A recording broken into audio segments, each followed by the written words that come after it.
ngày ní ngày thì bạn đọc pram này thì đọc pram rồi dương tỏ này bạn mua salad riêng mà tại ăn sơ tê ngày này thon phố sân muối pi bảy bẹ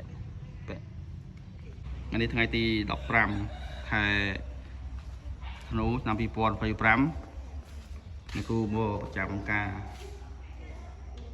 បង្រៀនសិស្សប៉ុន្តែថ្ងៃនេះបានតែ3នាក់ទេសិស្សរបស់អ្នកគ្រូដូចជា40នាក់ជាងទៅបានតែ1នាក់2នាក់3នាក់ម៉ែអូនតាណាមិត្តភក្តិបាត់តាណាអស់ហើយអត់មកតាណាមិត្តភក្តិអត់ដឹងមកហាត់ឆឹងជិះអូនមិត្តភក្តិតាណាអត់ដឹងដែររត់អត់ដឹងនឹងផង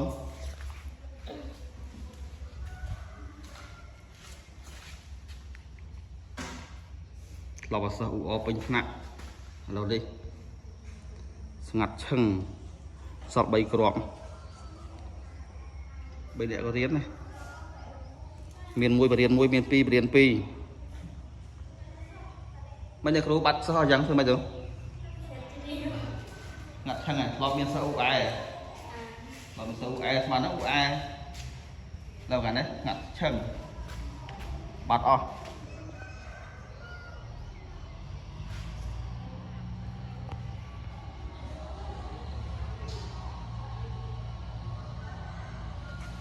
ច្រឡំមេរៀន